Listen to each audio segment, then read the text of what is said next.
Irmãos, eu queria começar uma nova série de mensagens a partir de hoje. Você bem sabe que semana retrasada, nós terminamos a nossa série de mensagens falando sobre família. Todo ano a gente fala sobre família e vai falar todo ano, coisa muito importante.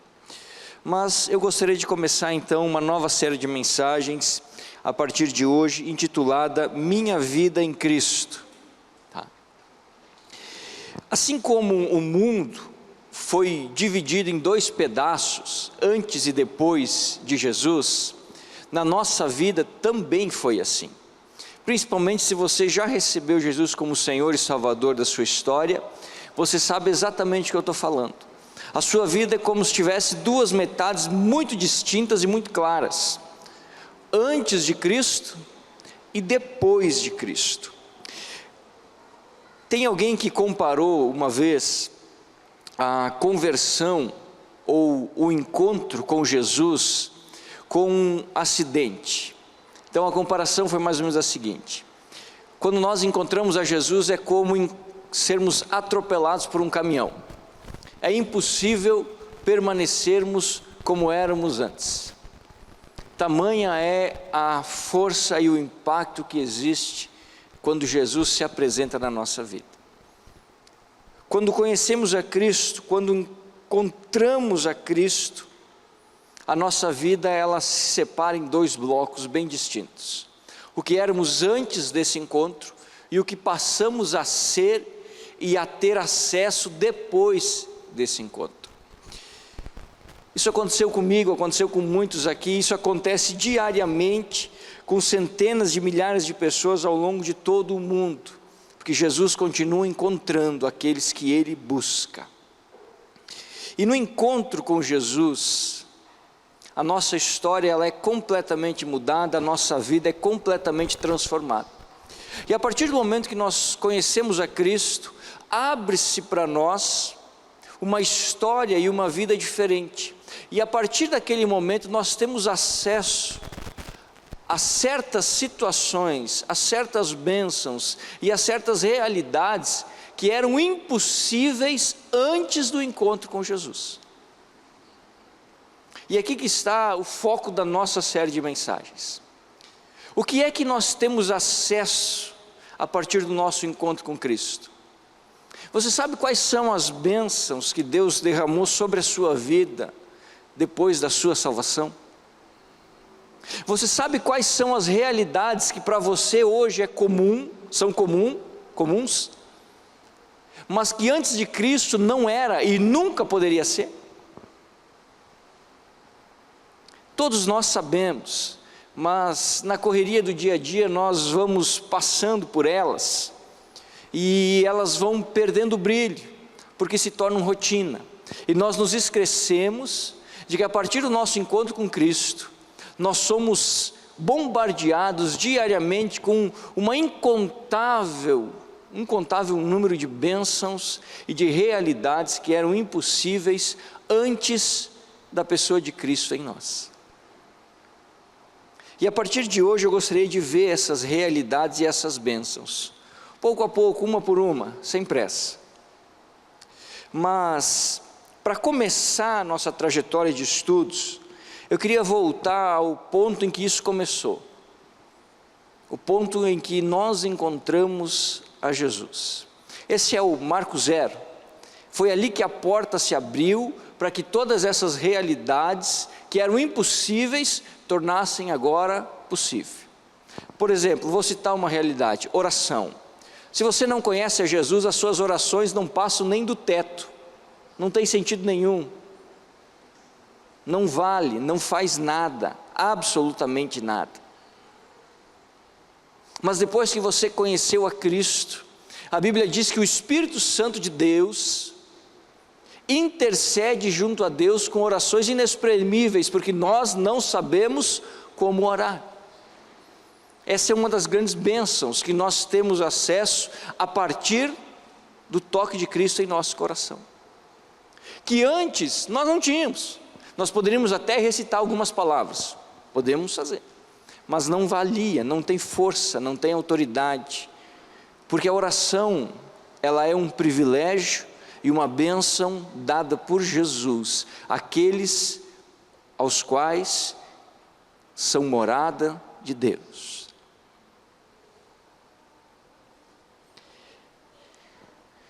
Mas antes de nós termos acesso a isso, houve um momento na nossa vida em que as coisas tomaram um novo rumo. Houve um dia na nossa história em que nós ficamos cara a cara com o Senhor e nós entendemos a voz de Deus falando a nós. Ali que se dá o ponto de divisão na nossa história. Ali que se começa a construir um novo cristiano e o antigo que vinha até ali não passa mais. Então hoje, para iniciar essa nossa trajetória de estudos, eu queria meditar com você nesse ponto da conversão, sobre o tema, antes e depois de Cristo. Quem era você antes de Jesus te encontrar? E quem é você agora? Se você disser assim, pastor, eu sou o mesmo, então você não é salvo. Então você não conhece a Jesus. Pastor, mas eu frequento a igreja. Isso não importa. Frequentar a igreja não significa nada. Jesus não está dentro das quatro paredes. Nunca esteve, jamais estará. Jesus habita em nosso coração. Quem era você antes de Cristo? E quem é agora? Para meditar nisso, eu queria que você abrisse comigo a sua Bíblia em Efésios capítulo 2. Esse texto, ele deixa muito claro a realidade de quem éramos e do que somos.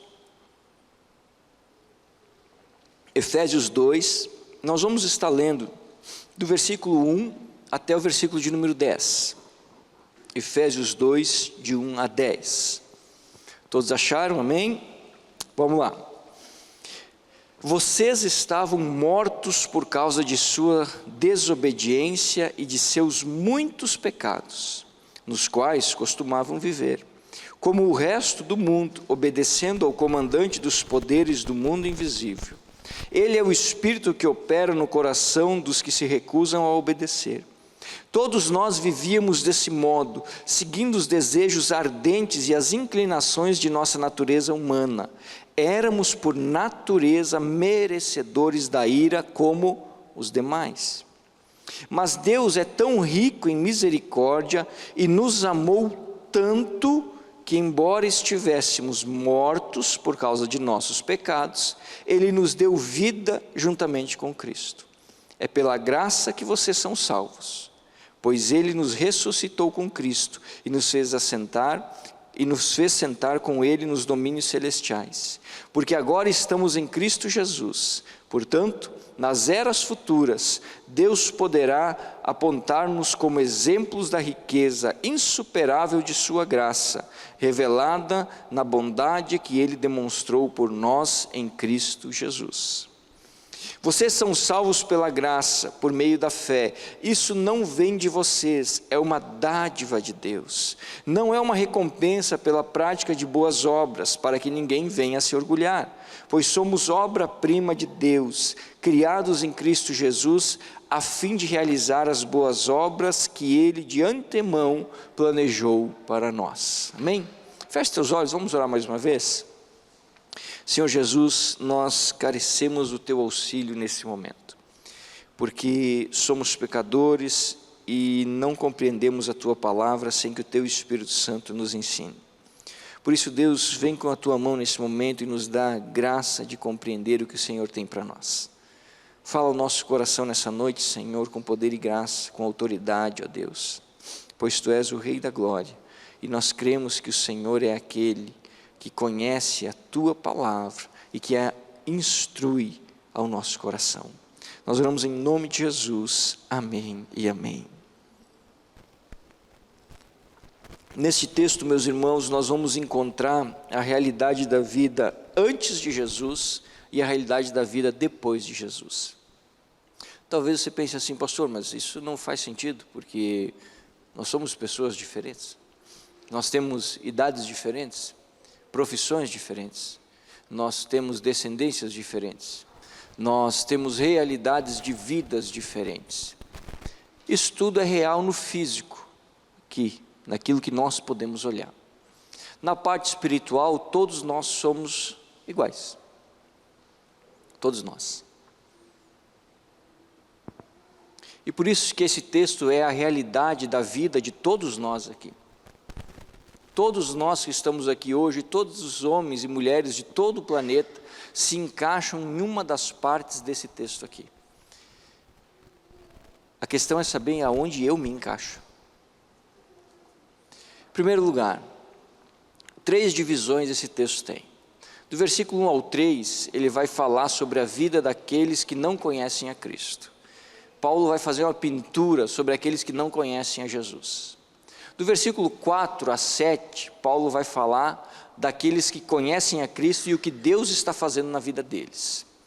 E do versículo 8 a 10, Paulo vai dizer por que é e como que Deus está fazendo isso. Então vamos rapidamente passar por esses versos. Em primeiro lugar, quem éramos antes de Jesus? Versículo 1 a 3. Nesses 3 versículos, Paulo pinta a história do homem sem Deus. Mas aqui nesses 3 versículos é necessário também fazer uma divisão. Porque o versículo 1, Paulo tem um intuito muito claro na mente dele. Explicar para mim, para você e para todos que estão lendo a universalidade do pecado. E no versículo 2 e 3, então ele vai mostrar como é a vida de quem está no pecado, consequentemente longe de Deus.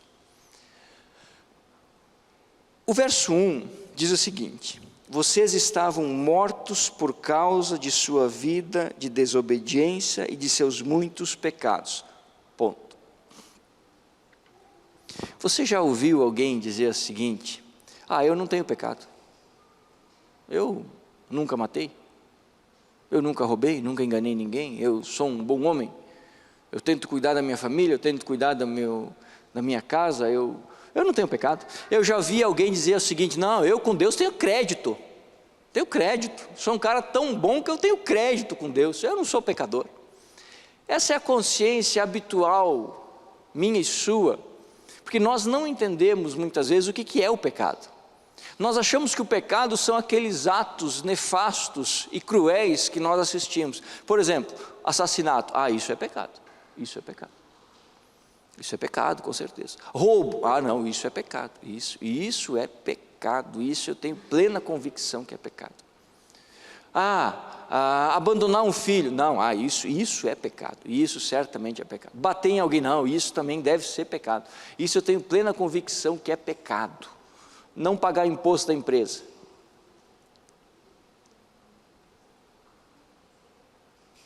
Aí já começa a ter um certo pensamento, porque, pastor, mas os impostos são altos. Não, mas a ideia não é se o imposto é alto, a ideia é não pagar imposto é pecado.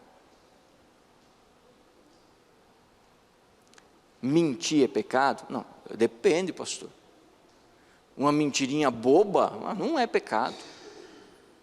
Mas uma mentirinha boba e uma mentirinha grande não é mentira? É mentira. Então mentir é pecado.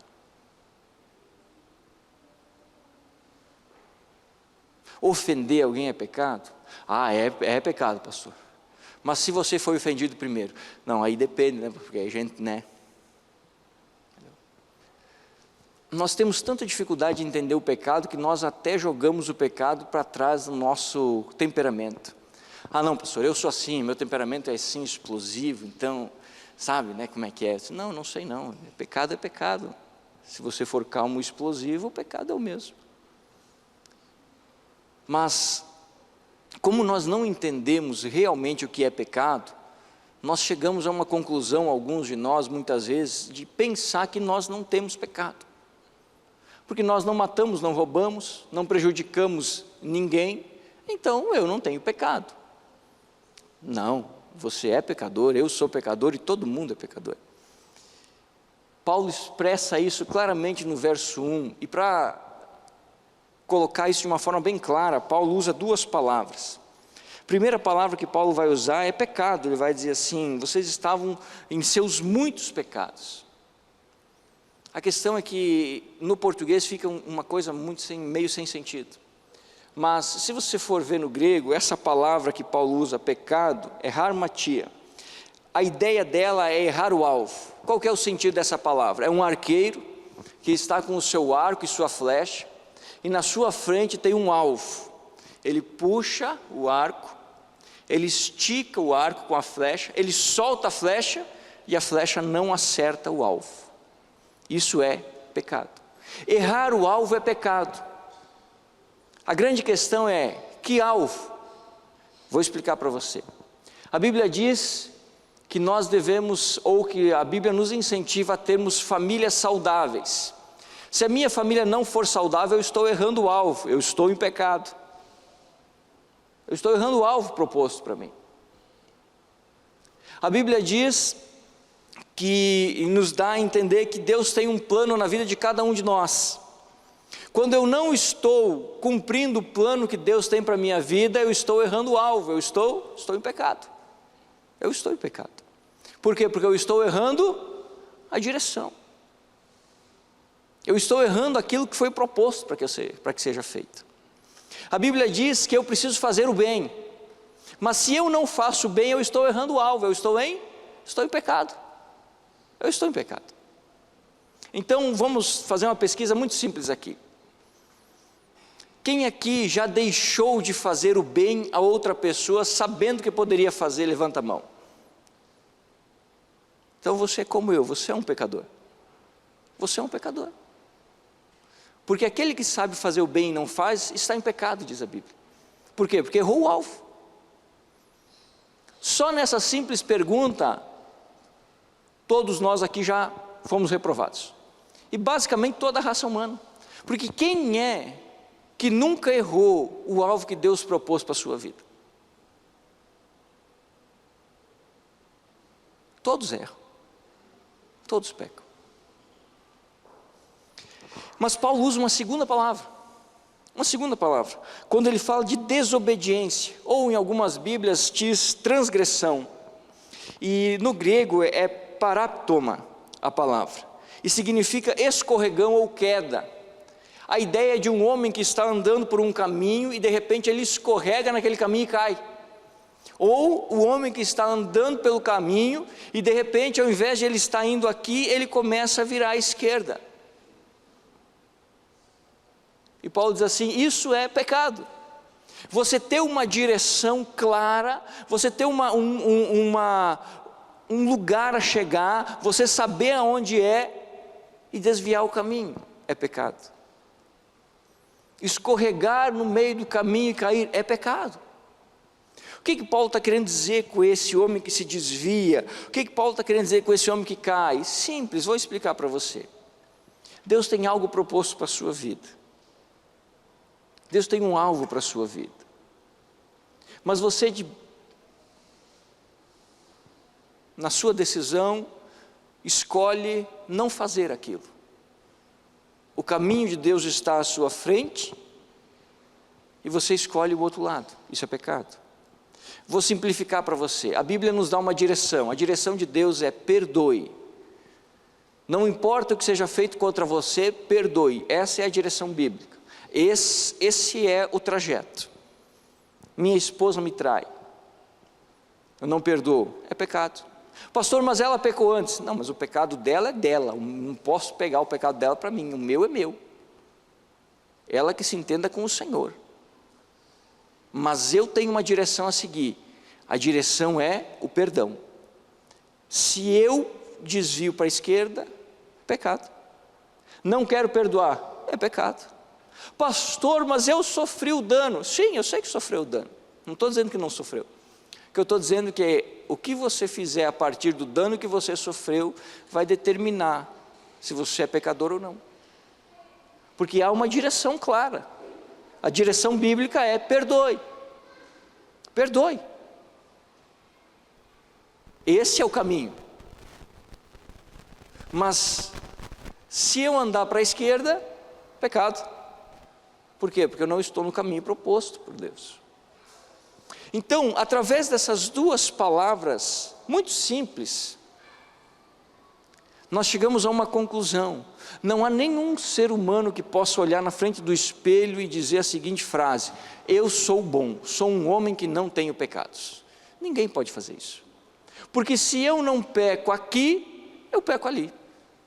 Se eu não cometo o erro assim, eu o faço daquele jeito. E pecado é pecado, independente da classe que para nós damos. Porque esse também é um erro bíblico, um erro nosso de compreensão bíblica. Nós achamos que há níveis de pecado. Ah, pastor, alguém me liga, eu não quero falar com essa pessoa, eu digo assim, diz que eu não estou. Ah, é um pecadinho, não prejudiquei ninguém. Agora, eu matar alguém, é muito diferente. São pecados distintos. Não, não são. A consequência é diferente, mas o pecado é a mesma coisa. E por que é pecado, irmãos? Nós precisamos entender de Davi. Lembra de Davi? Quando Davi peca com Betseba, ele dorme com a esposa de um dos seus guarda-costas. O esposo de Betseba fazia parte da guarda pessoal de Davi, um dos homens mais valentes de Israel. E Davi não faz apenas isso, Davi dorme com aquela mulher e mata o marido daquela mulher para ficar com ela. Pecado? Se é pecado. Mas quando Deus acusa o pecado de Davi e traz à tona, Davi no Salmo 51, se não falha a minha memória, ele nos dá um ensinamento, quando ele diz assim: contra o Senhor eu pequei. O pecado não é pecado por causa do outro, o pecado é pecado por causa de Deus. Porque todo pecado, antes de atingir o meu semelhante ou a mim mesmo, é uma afronta ao que Deus quer. Por isso que é pecado, por isso que é errado, por isso que é um problema. Jardim do Éden, Adão e Eva, tudo bem, não tinha gripe, dor de dente, nada, era uma benção. Mas Deus tinha dado uma direção. Qual era a direção? Não comam do fruto da árvore do conhecimento do bem e do mal. Era a direção. E o que Eva e Adão fazem? Desviam a rota. Eles comem do fruto. Alguém morreu? Não. Naquele instante não. Eles prejudicaram alguém que estava ali com eles? Não. Então por que era pecado? Pelo simples fato que Deus havia dado uma determinação, uma ordem, uma direção, e aquilo foi quebrado. E aí, quando eu quebro uma ordem ou uma direção de Deus, isso é uma afronta direta ao senhorio de Deus. Isso é rebelião. Rebelião. Vamos entender isso na nossa concepção. Você que é pai, você chama o seu filho de 10 anos, você pega R$100, coloca na mão dele e diz assim: vai ao mercado e compra leite, pão e um salame. Ele vai para o mercado, ele volta com bala, pirulito e uma caixinha de chocolate. Ele matou alguém? Não. Ele prejudicou alguém? Não. O que ele fez? Ele quebrou uma determinação que você que é pai, que é a autoridade sobre a vida dele, deu. Como é que você sente? Você pensa assim: esse menino não me respeita, porque eu dei uma ordem para ele, ele fez, entrou por um ouvido e saiu pelo outro. Esse menino não me considera, parece que eu não tenho valor nessa casa, o que eu falo não significa nada. Esse é o pecado. É assim com Deus, salvo as devidas proporções. Toda vez que Deus nos dá uma direção de vida, e eu pego a saída pela esquerda, é isso que eu estou falando para Deus. O que o Senhor fala para mim não significa nada, eu tenho a minha direção de vida, eu vou no meu ritmo. Isso é pecado. E esse pecado que está em mim, que está em você, que já nasce conosco, e essa é uma verdade, se você é pai e mãe, eu não me canso de falar isso, você sabe que o pecado é uma verdade quando você tem uma criança dentro de casa. Nenhum pai até hoje que eu conheço precisou ensinar um filho a puxar o cabelo de uma outra criança. ou precisou ensinar o filho a mentir, ou precisou ensinar o filho a falar bobagem, ou precisou ensinar o filho a fazer manha, ou xingar. Nenhum pai precisou fazer isso. Eu não conheço ninguém que sentou e disse assim: olha, meu filho, vá lá e puxa o cabelo do seu colega de escola. Isso que tem, nunca. Mas eu conheço um número infinito de pais que precisaram várias e várias vezes sentar e dizer assim: ó, você precisa pedir desculpa, você precisa aprender a pedir perdão, você errou, isso aí está errado, você está errado. Todo homem é pecador, o pecado é universal, o pecado não leva em conta a conta bancária, não leva em conta a cor da pele, o pecado não leva em conta os títulos de universidades que nós temos na parede, não. O pecado está presente na vida de todo homem, no rico, no pobre, no iletrado e no super sábio. O pecado é uma consequência da queda, é uma consequência do erro de Adão e Eva que sobrecai em todas as nossas vidas. Sinto muito, meu irmão, mas você é pecador, por mais que você pense que não. E o problema do pecado é que ele tem uma consequência. A Bíblia diz que o pecado gera a morte. A morte. Por isso que Paulo começa o texto dizendo assim: vocês estavam mortos em suas transgressões e muitos pecados. Vocês estavam mortos porque eram pecadores.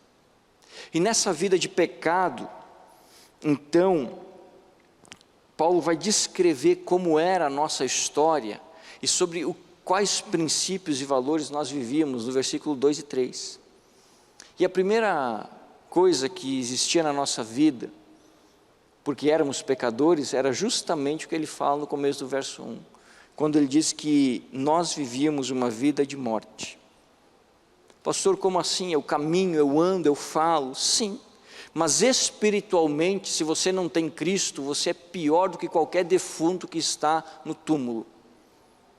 Porque espiritualmente, sem Cristo, não há vida. E a Bíblia nos diz que se eu não conheço a Cristo, o meu espírito está morto. E morto não faz absolutamente nada, irmãos. Nada.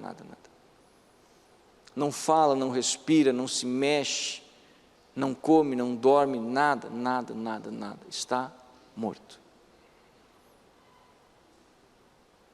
Assim era a nossa vida antes de Jesus. Espiritualmente nós estávamos mortos. Nós vagávamos de filosofias para filosofias humanas, mas nunca saciávamos o vazio do nosso coração. Nunca tínhamos respostas para aliviar as dores da nossa alma. E conforme a morte ia se achegando mais perto de nós fisicamente, o medo dominava nosso coração. Porque o que é que vai acontecer depois que eu morrer? Essa é a pergunta de todo homem, de toda mulher que não conhece a Cristo. O que é que vai ser de mim depois que eu morrer? E por que as pessoas se fazem essa pergunta? Porque o espírito está morto. Porque não tem contato com Deus, porque nunca ouviram a voz de Deus, porque nunca sentiram o toque de Jesus, porque nunca foram ministrados pelo Espírito Santo, são vazios, ocos. Não há vida para aqueles que não conhecem a Cristo. E se isso não fosse ruim, a situação pior. Porque Paulo vai dizer no versículo 2 em diante, que a vida que tínhamos antes de Jesus era uma vida baseada no mundo. O que ele está querendo dizer com isso? Mundo aqui não é o sentido que nós estamos vendo, mas os princípios. Paulo está dizendo que nós vivíamos a nossa vida baseado nos princípios que o mundo nos ensinava. Todo homem sem Jesus vive baseado no desejo de ganhar riquezas. Ele passa a sua vida querendo um carro melhor, uma casa maior, uma camisa de marca, uma viagem para o estrangeiro, um apartamento na praia, e quando ele consegue tudo isso, ele continua sendo insatisfeito como ele era antes, e aí ele pensa o seguinte: não, eu preciso, como meu tio, ter uma casa ainda maior do que eu tenho, um carro ainda melhor do que eu tenho, e vou comprar 2, já que eu tenho um bom também. Vive baseado nos princípios desse mundo, ganância, luxúria, inveja, arrogância, egoísmo. intolerância, ódio, preconceito, orgulho. Todo homem que não conhece a Cristo é orgulhoso, ama elogios e detesta críticas, porque o princípio do mundo é o egoísmo. E assim vivíamos nós, pensando apenas no nosso umbigo. Mas a coisa tende a piorar, porque Paulo continua descrevendo como era a vida antes de Cristo, e ele vai dizer que era uma vida sobre o domínio do inimigo. Aqui é talvez a parte mais difícil, porque diz Paulo que os homens vivem sobre o domínio do príncipe, do dominador dos céus. Paulo está falando do inimigo das nossas almas. A Bíblia diz que há um inimigo para mim e para você. A Bíblia o chama de diabo, Satanás. E diz que ele é como um leão que fica ao nosso derredor, pronto para tragar e devorar a nossa vida. E o que Paulo está dizendo é que se eu não conheço a Cristo, eu estou sem nenhuma proteção, e eu estou a meu bel prazer, eu estou livre, e o inimigo faz comigo o que ele bem entende. O que ele bem entende.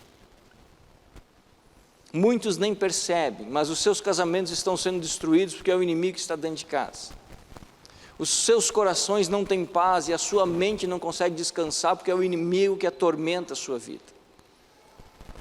Porque onde não há Cristo, não há a paz de Deus, mas a tribulação de Satanás. E o mundo vive em tribulação constante. Você conhece alguém que faz terapia? Você conhece alguém que toma remédio para dormir? Você conhece alguém que há 12, 13, 15 anos toma remédio para depressão? Você conhece alguém que a vida aparentemente é uma bênção, mas a pessoa não é feliz, ela está sempre desgostosa? Há um inimigo contrário à nossa alma. E ele luta, peleja, batalha diariamente, com um único propósito. Jesus nos disse: o ladrão vem para matar, roubar e destruir. Antes de Cristo, eu não tinha nada que me guardasse. E o inimigo podia fazer o que quisesse na minha vida, quando quisesse, do jeito que quisesse. Do jeito que quisesse. E sem perceber, muitas vezes, ele atentou e danificou a nossa história. Quantos relacionamentos de pais com filhos arrebentados, porque o inimigo está dentro de casa? Quantos relacionamentos, quantas famílias se arrebentando, porque o inimigo está dentro de casa? Quantas empresas indo à falência, porque o inimigo está lá? O inimigo está lá. Quanta insatisfação no coração dos homens, porque o inimigo está lá. Antes de Cristo, estávamos soltos, sem nada nem ninguém. E o inimigo podia fazer conosco tudo aquilo que ele veio para fazer. E ele nos atormentava, atormentava. E talvez há alguém aqui nessa noite que não conhece a Cristo. Talvez você vive essa vida de tormento. Talvez você não sabe explicar, mas você não é feliz. Você nunca parou para pensar, dizer assim: eu tenho tudo, mas eu não sou feliz, não sei, alguma coisa me falta. É o inimigo batendo na sua cabeça, batendo. Porque longe de Cristo eu sou presa fácil. Mas Paulo vai nos descrever uma outra realidade. Quando ele diz que antes de Jesus, capítulo 2, verso 2 e 3, nós vivíamos uma vida escravizada por desejos incontroláveis. Ele diz assim: vocês viviam para satisfazer os desejos do coração de vocês. Assim éramos muitos de nós, bêbados, alcoólatras. Não passávamos um dia sem beber. Não conseguíamos passar um fim de semana sem fazer um porre. Assim éramos alguns de nós, drogados, gastando tudo que tínhamos em substâncias para tentar aliviar um pouco a nossa mente. Traíamos as esposas, éramos traídos, porque, por vontade. vivíamos na luxúria, gastávamos o tempo da nossa vida trabalhando dia e noite para correr atrás do dinheiro, enquanto nossos filhos cresciam, e nós não estávamos lá para ver eles crescer. Éramos apaixonados por dinheiro, e idolatrávamos os ganhos, queríamos sempre mais, mais, mais. Por quê? Porque o nosso coração desejava coisas maiores, carro maior, terra maior, casa maior, lucro maior. Vivíamos sem conseguir controlar a nós mesmos, destruímos o nosso próprio corpo, porque éramos levados a viver de uma forma incontrolável pelos nossos desejos carnais. Os nossos desejos dominavam e nós sofríamos. Sofríamos. Mas o pior está por vir, porque no final do versículo 3, Paulo vai dizer como era a nossa vida em relação a Deus antes de Jesus. E Paulo vai dizer um negócio que me arrepia, porque ele vai dizer o seguinte: éramos por natureza merecedores da ira divina. Sabe o que Paulo está falando? Paulo está falando de uma verdade universal. Sem Cristo, a única coisa que eu tenho na vida é o inferno. Só isso, mais nada. Sem Cristo, a única coisa que está reservada para mim é tormento e dor pelos séculos da eternidade sem fim. Sem Cristo, cairá sobre mim toda a ira divina contra o pecado, contra o meu pecado. Assim era a nossa vida, assim éramos nós, assim estávamos nós antes de Jesus. Estávamos condenados a receber em nós toda a ira de Deus pelo pecado.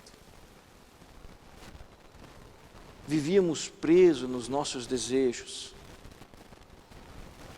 e esses desejos destruíam a nossa família, destruíam a nossa própria vida. Vivíamos presos nas garras de Satanás. Ele fazia conosco igual um artista faz com as marionetes. Joga para cá, joga para lá, para frente, para trás. Antes de Cristo, a nossa vida era um peso. Pastor, a minha vida não é assim não. É que você não é sincero e não para pensar.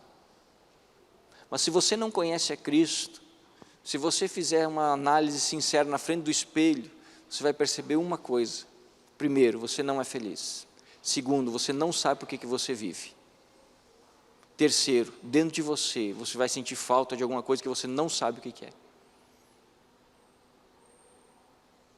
E se você fizer isso, e não acontecer essas três coisas, você pode vir aqui e me chamar de mentiroso. Pode vir. Pode vir. Mas se você for sincero com você, diante do espelho, você vai chegar a essas três conclusões. Sincero, sincero mesmo. Você vai chegar. Porque a vida sem Cristo é essa. Assim vivíamos nós. Assim vivíamos nós. Mas no verso 4, há uma mudança na história. Há uma intervenção. E salvação é isso. É uma intervenção na história dos homens. Porque no verso 4, o texto diz: mas Deus, que é tão rico em misericórdia e nos amou tanto, que embora estivéssemos mortos por causa dos nossos pecados, nos deu vida juntamente com Cristo. Há uma intervenção direta de Deus na nossa vida. Por isso que eu falei no começo que, assim como no mundo, a nossa vida também é dividida em duas partes: antes de Jesus e depois de Jesus.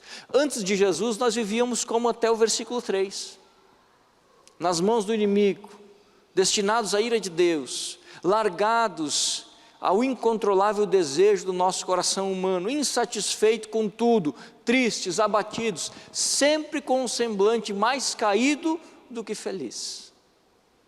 Era uma vida de miséria, de sofrimento, era uma vida de desgraça. Mas o versículo 4 nos mostra que em algum ponto da nossa trajetória, Deus vem até nós com o Senhor Jesus Cristo e para a nossa história.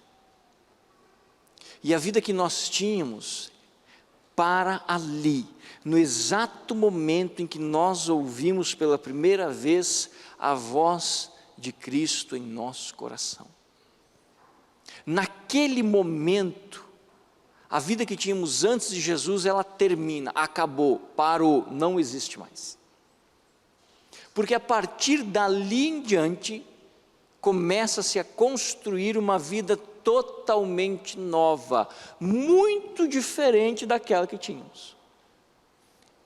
É o trabalho de Deus, é a salvação.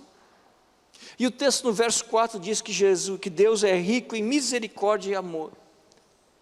Sabe o que significa isso? Sabe qual é o nome que se dá à misericórdia e o amor de Deus? Jesus Cristo. Jesus Cristo. Em Jesus tudo mudou. A partir de Jesus tudo se fez novo. A Bíblia diz que as coisas velhas ficaram no passado e tudo fez-se novo. A partir de Jesus eu posso construir, juntamente com Cristo e na direção do Espírito Santo, uma nova história para mim. Eu não preciso mais viver sob o domínio de Satanás. Eu não preciso mais viver morto em meus pecados. Eu não preciso mais viver destinado à ira de Deus. Eu não preciso mais viver tendo que obedecer os desejos incontroláveis do meu coração. Eu não preciso mais, porque tudo se fez novo, tudo mudou. Houve alguma coisa que veio à minha vida e parou a minha trajetória de desgraça e de dor.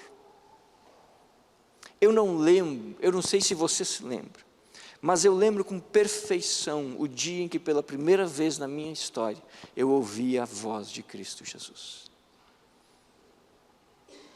Aquilo para mim foi como se os meus olhos se abrissem. Sabe a sensação quando você acorda e você está acordado, mas está de olho fechado, e de repente no primeiro você abre os olhos de manhã e você começa a ver tudo? Foi exatamente assim. A sensação que eu tive é que durante 18 anos da minha vida eu vivi de olhos fechados, numa escuridão que eu não conseguia identificar nada. Mas naquele exato momento em que a voz de Cristo soou no meu coração, foi como se a luz viesse e a vida começasse a ter um sentido e uma estrutura diferente do que já teve antes. Parece que um brilho que nunca existiu passou a ter, um gosto pela vida que nunca existiu passou a ter. É isso que Deus faz. Ele intervém com Jesus na nossa vida, a salvação. E a partir dali então Ele nos dá a possibilidade de construir uma vida nova. E essa vida nova Paulo nos orienta, do verso 5 ao 7. Ele vai falar então como é a nossa vida, ou como pode ser a nossa vida agora que nós conhecemos a Cristo. Em primeiro lugar, Paulo vai dizer que a nossa vida agora ela é repleta de amor. Porque o texto diz que Deus nos amou e por isso interveio na nossa história. Deus nos amou e interveio na nossa história. Você quer ter uma visão mais ou menos do que significa o amor de Deus? Você precisa ser pai. Você precisa ser pai. O dia que você tiver um filho, você vai entender 0,00000000001% do que é o amor de Deus por você. E do que é o amor de Deus que encharca a sua vida. Você vai olhar para aquele filho, e você não vai entender, mas alguma coisa dentro de você começa a queimar. e você tem a plena convicção que você é capaz a qualquer momento da sua história de entregar a sua vida e tudo que você tem para que Ele viva. E isso te deixa feliz. Feliz. Esse sacrifício não te deixa triste, te deixa feliz. Antes nós éramos merecedores da ira. Agora, quando Cristo entrou na nossa história, nós recebemos não a ira, mas o amor de Deus. O amor de Deus que vem sobre nós, que é o combustível que nós precisamos para continuar mudando a nossa trajetória de vida, que é o combustível que nós precisamos para continuar indo na direção de Deus. Mas não é só isso, porque Paulo vai falar nesses versículos também, que antes estávamos mortos, por causa do pecado, mas agora quando Cristo vem sobre a nossa vida, intervém na nossa história, Ele nos dá a vida. Paulo diz que Ele nos ressuscitou com Cristo, que agora Deus nos ressuscitou com Cristo, e a ideia é exatamente essa, de alguém que está morto, ali no caixão, e de repente volta a viver. É exatamente isso que acontece no nosso espírito, quando a doce voz de Deus soa no nosso coração. O nosso espírito, ele ressuscita, e nós passamos a ter vida espiritual com Deus, o que era impossível antes da intervenção de Jesus. Mas não é só isso, porque Paulo vai nos dizer que Deus não apenas nos amou, não apenas nos ressuscitou, mas Paulo vai dizer que Deus nos exaltou em Cristo. Antes de Cristo, vivíamos uma vida de humilhação e de miséria sobre os pés de Satanás, e ele fazia conosco o que ele bem entendia. Mas agora, Deus nos exaltou em Cristo, e nos colocou junto com o Senhor. Não vivemos mais debaixo da humilhação do diabo. A acusação do diabo não tem mais sentido na nossa vida, porque ele não tem mais domínio sobre nós. Hoje, juntamente com Cristo, carregamos o título de filhos de Deus, o que antes não tínhamos. Mas não é só isso. Paulo vai continuar e vai nos dizer que Deus não apenas nos exaltou em Cristo, mas Ele nos guarda em Jesus. Essa talvez seja uma das coisas mais impressionantes e fantásticas. Porque diz o texto que Deus nos guarda em Cristo. O que o texto está querendo dizer? O texto está querendo dizer que agora nós temos a poderosa mão de Deus sobre nós, nos guardando aqui e pela eternidade. O texto está querendo dizer que agora eu não preciso mais temer a morte, e quando ela chegar, eu não a enfrentarei em desespero, não, pois eu tenho a plena convicção de que quando os meus olhos se fecharem nessa terra, se abrirão diante de Jesus Cristo na eternidade nos céus. É isso que o texto está dizendo, que Deus nos guarda em Cristo. Antes, qual era o nosso destino? A ira de Deus que se manifesta no inferno, sobre a vida de todo aquele que não conhece a Cristo. Mas agora, quando Cristo entrou na nossa história, qual é o nosso destino? Sermos guardados por Deus, para que quando partirmos dessa terra, estejamos com Cristo na eternidade. Mudou. Poderíamos dizer que a vida mudou da água para o vinho, e mudou verdadeiramente, porque quando Jesus entrou na nossa história, a nossa vida deu uma guinada completa. No caminho de destruição que nós estávamos andando, nós fomos retirados, e agora trilhamos um caminho de bênção, que vai no sentido de realidades e oportunidades que nós jamais teríamos sem Jesus. Agora nós temos vida. Agora nós vivemos plenamente. Antes, sofrimento, desgosto, tristeza. Agora somos inundados pela presença de Deus e pela alegria de Cristo. Temos uma razão pela qual viver. Isso satisfaz o nosso coração. Isso nos dá esperança.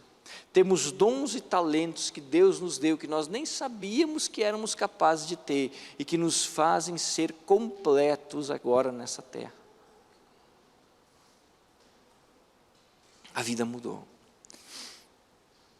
Mas do versículo 8 a 10, a última parte, Paulo vai revelar então como é que isso aconteceu.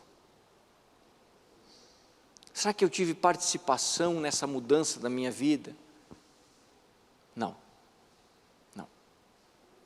Eu tenho participação hoje, que eu entendo o caminho de Deus e eu o sigo. Mas eu não tive participação nenhuma do momento em que Cristo vem ao meu encontro. No exato momento em que Deus falou comigo, eu não o estava procurando. No exato momento em que Jesus tocou a sua vida, você não o estava procurando. Você estava morto no seu espírito. Você estava morto. Por isso que o texto do versículo 8 em diante, ele vai descrever sobre a graça. E o que é graça? A Bíblia fala muito sobre essa palavra. Graça é um presente que eu não mereço, mas que eu recebo. Essa é a ideia de graça. O Mateus trouxe um exemplo muito interessante domingo passado, quando ele pregou sobre a filha do missionário coreano. Graça é eu ganhar o que eu não mereço. Isso é graça. O que eu merecia? A ira, o inferno. O que Deus me deu? O perdão e o céu. Isso é graça. Eu recebi o que eu não merecia. Mas por que Paulo fala sobre isso aqui? Pelo simples fato de nos alertar e de termos entendimento de que não somos nós que fazemos alguma coisa por nós mesmos. Porque muitos de nós podem pensar o seguinte: não, isso aí que o pastor está falando, estou só perdendo tempo.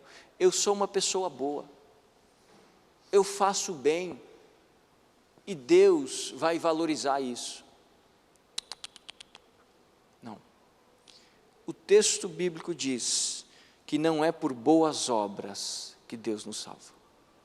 Não é por fazer o bem que Deus nos salva. Não é. Até porque nós não sabemos fazer o bem. Como assim, pastor? Eu sou uma pessoa boa. É mesmo? Eu sou muito bom. Tem certeza? Tenho. Vamos fazer umas perguntas. Quanto de bem você faz para os outros? Calcula na sua cabeça.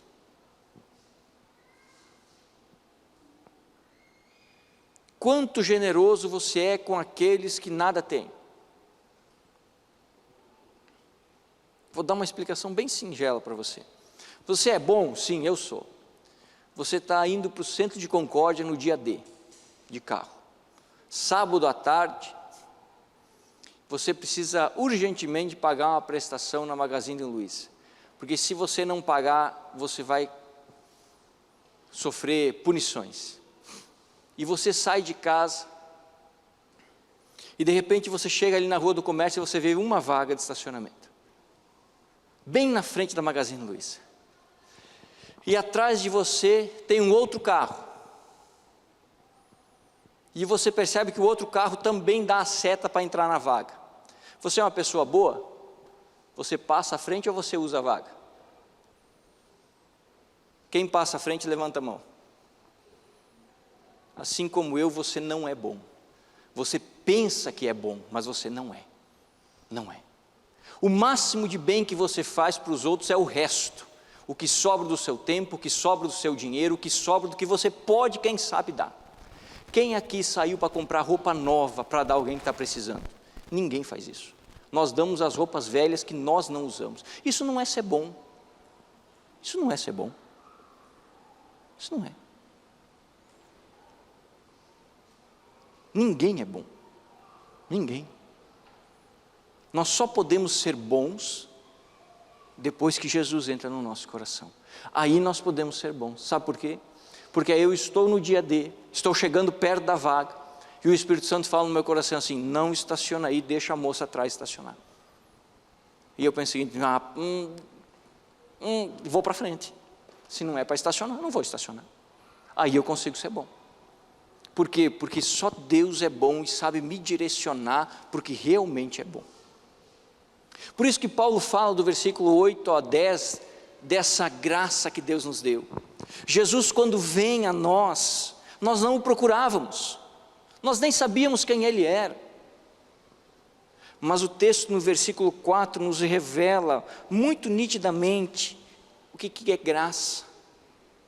Quando o texto diz assim: mas Deus é tão rico em misericórdia e nos amou.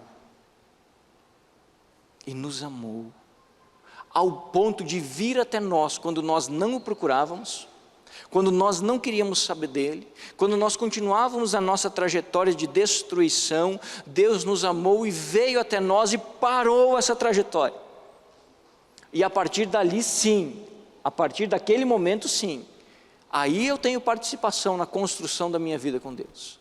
Mas no momento em que Deus entra na minha vida, eu estava morto e nada podia fazer.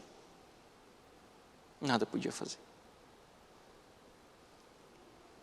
E diz o texto que essa graça, que esse presente merecido é recebido por fé. Por fé. O que significa isso? Simples. Você está de aniversário. Eu chego com uma caixa e entrego o seu presente. Você pega. Isso é fé. Simples assim. Você recebeu. Você comprou o presente? Não. Você merecia o presente? Não. Eu quis te dar. O que você fez? Só pegou. Só pegou. Só pegou. Só recebeu. Só recebeu. E a partir desse momento em que eu recebi a voz de Deus no meu coração, a estrutura da minha vida mudou.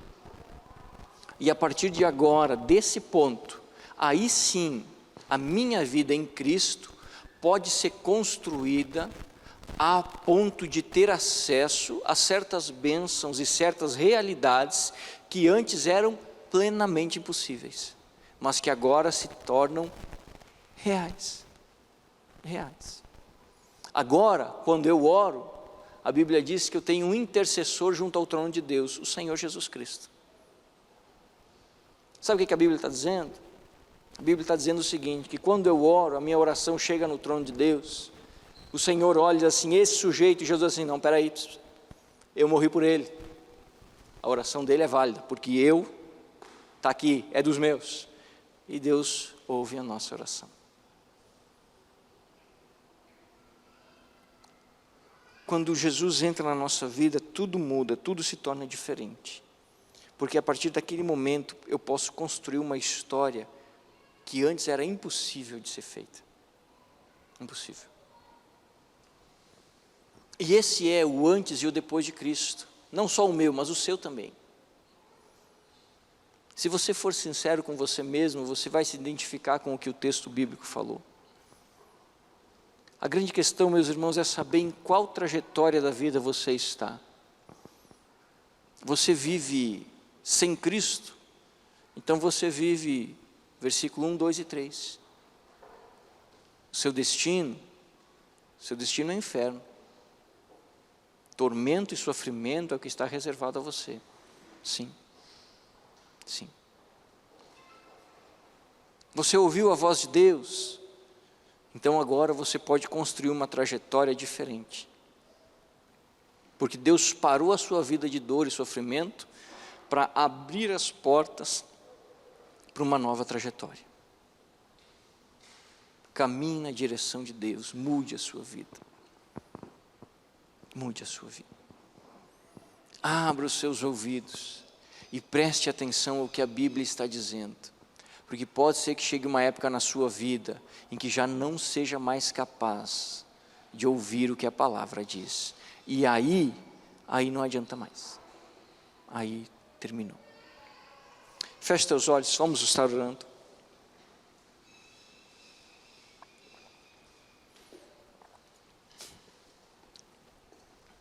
Faça uma oração de agradecimento, porque agora você pode ter uma vida que antes era impossível. Mas também faça uma oração de intercessão. Ore por alguém que não conhece a Cristo e clame diante de Deus, dizendo o seguinte: Senhor, assim como a tua voz falou ao meu ouvido, ao meu coração, fala ao coração do fulano de tal. Ele precisa de uma vida diferente, ele precisa de um novo ânimo, ele precisa ser ressuscitado em seu espírito. Muda a história desse homem, dessa mulher. Talvez seja algum parente seu, talvez seja algum amigo seu, um vizinho. Interceda.